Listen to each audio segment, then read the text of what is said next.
Hello everyone. Today we're going to be looking at another simple way to separate the components of a mixture. We've already learned several methods of separating mixtures, like decanting, filtering, sorting, maybe using a magnet, heating it to dryness. All of these things can be used to separate one set of molecules from another set of molecules. But what if all the components of your mixture are in the same phase and simply decanting or filtering doesn't really work? Today we're going to use a method called chromatography. And chromatography is a method of separating mixtures by passing them through a solution or suspension where the molecules themselves move at different speeds through the medium. If you spend enough time in the chem lab, you'll do a lot of different kinds of chromatography. Things like thin layer chromatography, gas chromatography, liquid chromatography, ion exchange chromatography, the list goes on. And they're all unique in their own ways, but they are all similar in a couple of different ways as well. You can think of chromatography, all types, as a kind of molecular race. Molecules are like people too, and when people enter a race, sometimes you have people who are faster and people who are slower. They all try to get to the finish line, but they move at different rates.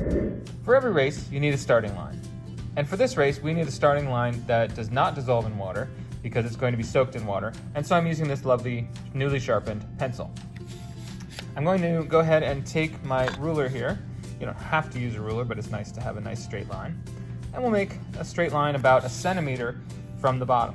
This is going to be my starting line for my dyes, and they're going to try to travel up the paper to get to the end. I'm going to go ahead and do this several more times.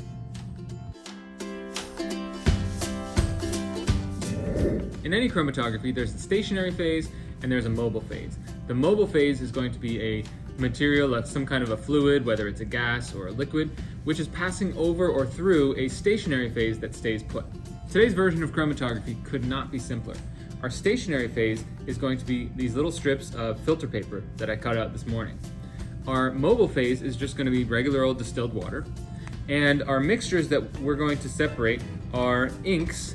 So now that I've got a few of these little guys, I'm gonna go ahead and pick out some colors that I wanna test. I've got a whole bunch of them here, and I'm excited to pick some really fun ones. With a nice black one, a Crayola washable marker. Let's do a brown as well. Maybe grab one of these green Sharpies. Let's do a nice purple, off with a red, and try to get a nice arrangement and get a nice orange out of there as well. Here's our 6 starting lines on separate little chromatograms, as we call them. Here are the colors I've chosen. Let's go get them on the starting line. So you see that double line? That was not my best work. Let's take that one away, and let's put another one in there, like so. And then what I'm going to do is I'm going to take the marker on each one, and I'm just going to put a small dot. You really don't need a lot, otherwise it gets too smudgy. And that's my purple. We'll keep them in order over here. And here's my green Sharpie. There's a little dot there. We'll do orange next. That might be a little bit big. You don't even need that much. Here's brown. Here's red. And finally, my black marker there. Next, I want to get my mobile phase going. It's very important that you only put a tiny bit of water in your test tubes, enough that it gets the bottom of the paper wet, but it doesn't start past the starting line or the baseline. If it does, everything gets muddled and it's just a big mess. But we want the water to pass the baseline and start dragging the molecules with it. Now I've got my mobile phase ready to go. I've got my stationary phase ready to go on these chromatograms, and it's time to put each chromatogram into its own test tube.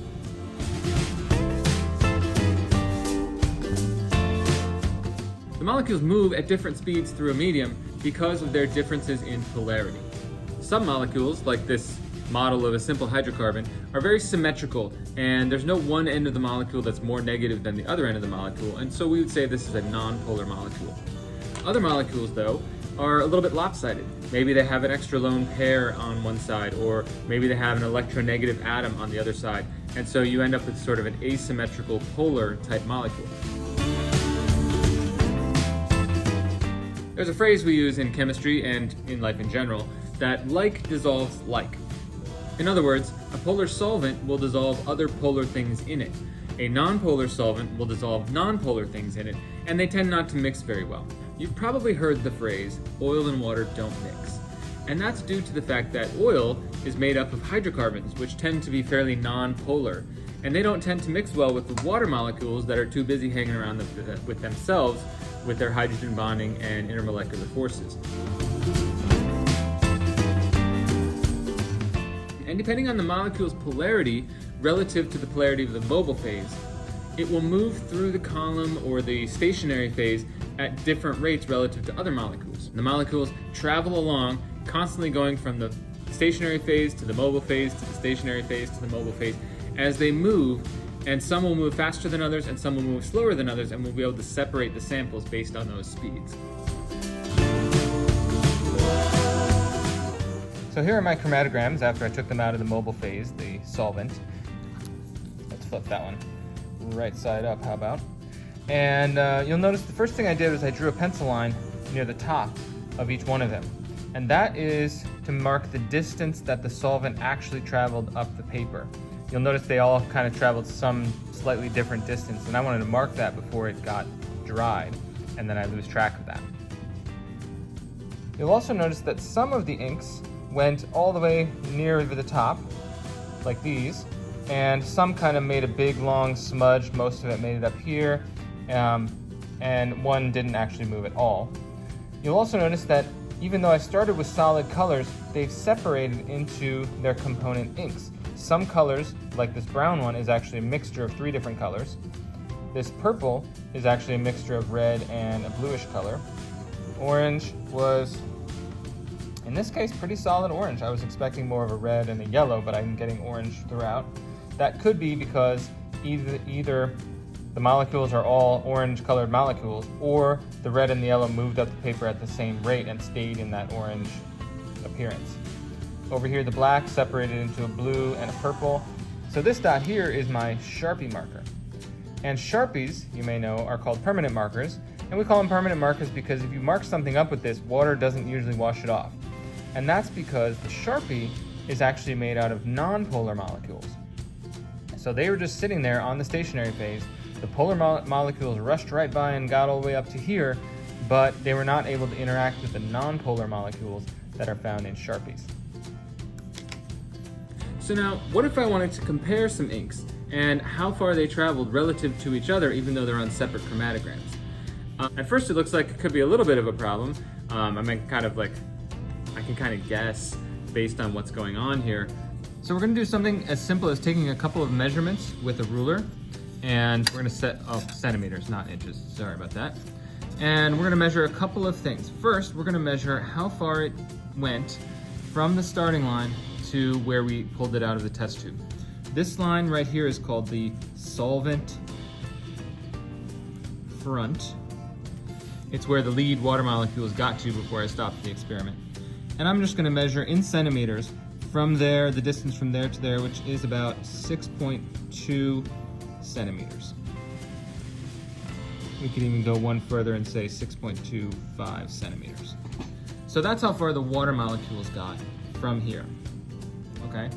And then what we can do is try to find sort of the center of an area of the one color and kind of pick the average. So there's my orange, and let's say it got to about that far. I'm going to measure it right off the chromatograph though. So the middle of that dot that I've marked is about 5.05 centimeters. So even though the water molecules made it 6.25 centimeters, these oranges on average made it only about 5.05 centimeters. And now these numbers are going to change for different chromatograms because maybe the solvent front is higher or lower on a different one. So what we can do is actually take that error out of the equation and do what we call an RF value. And an RF value takes the distance that the solute traveled, 5.05 centimeters, and divide it by the distance that the solvent traveled, and we're going to get a number. RF value, in this case, 0.81. And it's kind of like a percentage. It's almost like saying that the solvent went 100% of the distance, and this only went around 81% or 0.81 of the distance that the solvent actually traveled. And so you can do that for different dots. I might have 3 of them on here because I see 3 different colors, and I'll calculate their RF values.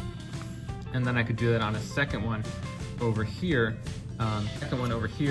So even though the solvent front is a little bit less, let's call it 5.95 centimeters. And I'm gonna pick a spot in maybe the purple here. Let's call that 5.45 centimeters. So its RF value for that particular ink is 5.45 over 5.95, and that works out to be a 0.92 RF value. So even though these 2 inks are on different chromatograms, and the water molecules on one didn't make it as far as the other one, we can still divide that distance out and get 2 values relative to each other. And this one is a little more polar because it went a greater fraction of the distance in a polar solvent than this one did. So this way we can compare 2 inks from 2 different chromatograms.